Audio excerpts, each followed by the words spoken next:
Hi, my name is Michael Rose, and today I'm talking about divinity, the divinity of life. Just think about it, all life is divine. My wife Carolyn often tells me this. She scoops up an ant on a piece of paper and takes it outside, and I smile at her and I say, "Really?" And she says, "Michael, all life is divine." Now, how can I argue with that? Because she's right. And I say to her, well, all life continues, it never ends. And if I step on the ant, then it's still going to be divine, but she doesn't really allow me that. And in our kitchen, and this is true, we have beams all the way through our house. And in our kitchen, we have one beam that goes through the ceiling, along the ceiling, and there is a stream of ants, about that wide, a stream of ants, 2 or 3 centimeters wide, that is on the go, both directions, day and night. It never ends. And it's been like that 3 or 4 years that I know of. It never ends. And so we allow it to happen. They are part of life. And if they need a shortcut through our house, and they need to do that, then we recognize their divinity and their right to do that. The ants were in this area before our house was. And although our house has been here a number of years now, they seem to have the idea that they should walk through it. If we leave things out on the workbench, the kitchen bench, that are tasty, there'll be a stream of ants come down to it. Obviously they smell it and all over it. Then my patience with them gets a little bit thinner, but I'm not allowed to spray them. If I do, my wife goes into circuit, so I don't do that. She doesn't like that, but so we clean it up. And so those ants teach us a lesson. And one of those, excuse me, one of those lessons is to be clean and hygienic. And so the divinity of life, in a way, has been taken from us. There was a time when we worshipped, back in the Paleolithic times of hunter-gatherer, the sun and the moon. And somewhere along the line that was lost. There are still women who have a beautiful relationship with the moon. They call it paganism, as if that's something bad. I think probably they're nearer the truth than Christianity, but that's my personal feelings. But you are a spiritual being, and your spirituality has been threatened for a long time. And as we move more and more into our electronic age, so the distractions rise. Now that's interesting, because right now the potential of us as spiritual beings is rising toward a peak, and it will quite soon peak, and then it will drop away in this cycle. And as it rises to a peak, so distraction is rising with it in many peaks. And that distraction, I notice, is catching so many people. It's taking them away from their divinity, or they're prepared to let go of their divinity for the distraction, for the attraction of being entertained. Now again, there's no criticism implied here, there's no right or wrong. But somewhere in this process we have to choose between the distraction and our divinity. And our divinity is our direct relationship with the divine. It's the same word. You could say with God, you could say with the supreme creator. You could put it however you like, and different countries put it in different ways. But what I have become aware of, let's just simply take, for instance, the Church of England. Back in the time of Henry VIII, the Catholic Church had more power than he did. And Henry VIII did not like that. And so he created the Church of England. And guess who he made the head of the church? He made himself the head of the church. And it wasn't many years before that church became so powerful, you would not dare to acknowledge being a Catholic.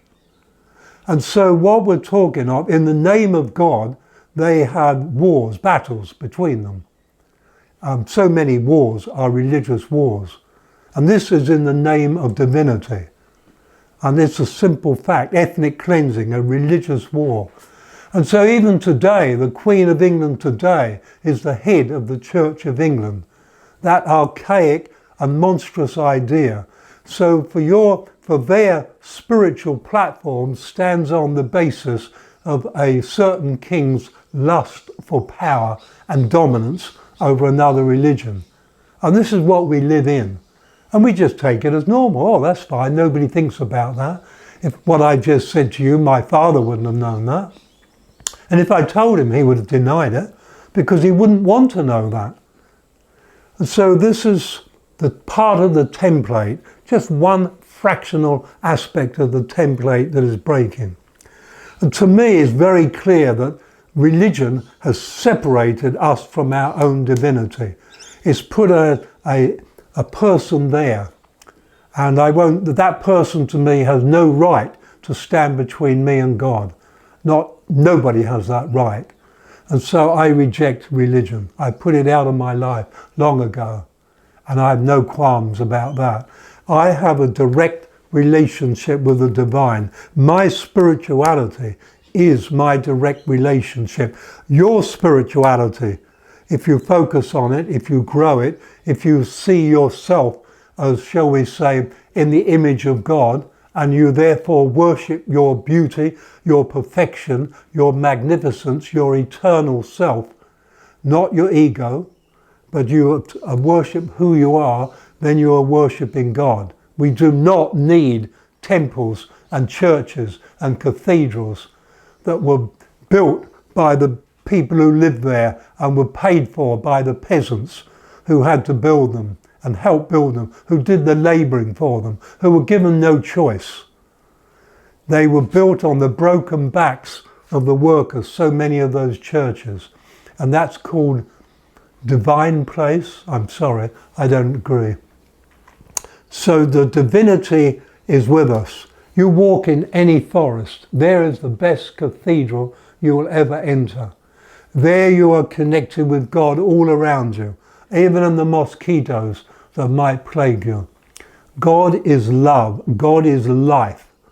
God is the energy of life. God is the energy of spiritual growth. God is a divine energy that is within every life form.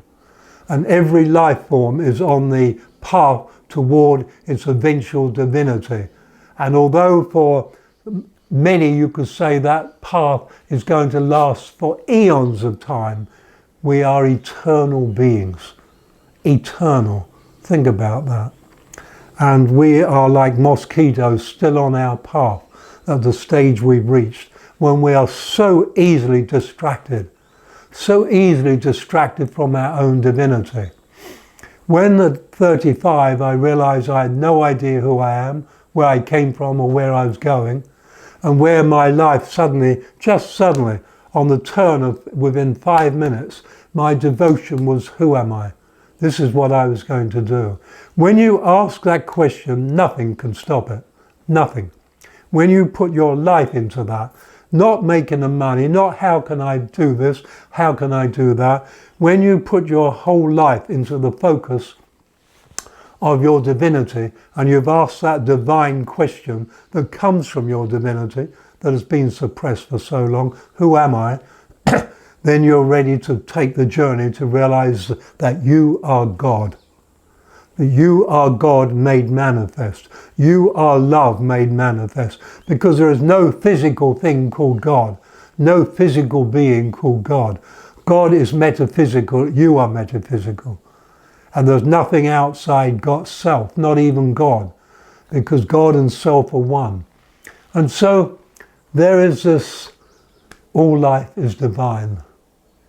And do I act as if all life is divine? Not all the time, no. If a cockroach is running through my house, I would tend to get rid of them. Although now, quite honestly, the ants do it. A remarkably good job. And we even had other ants in the house. The little tiny black ants have wiped them out. They go through the house like a vacuum cleaner, cleaning out in behind the walls. and in the ceiling where we don't see, in the roof. And so when you make friends with nature, when you make friends with your divinity, you find the divinity in everything. When I go out in the garden, I'm very aware of the spirit of nature. The spirit of nature is the divinity of nature. The spirit of the land as a farmer. My father once told me when I was young, before you become a farmer, you sow your heart and soul. That's what you sow first. And I did. I'd already done it. I did it when I was 6 years old. And he had 12 tomato plants. He gave me 6 and he put 6 in. And so I planted my 6 and he had his. And after a month, his were twice as big as mine.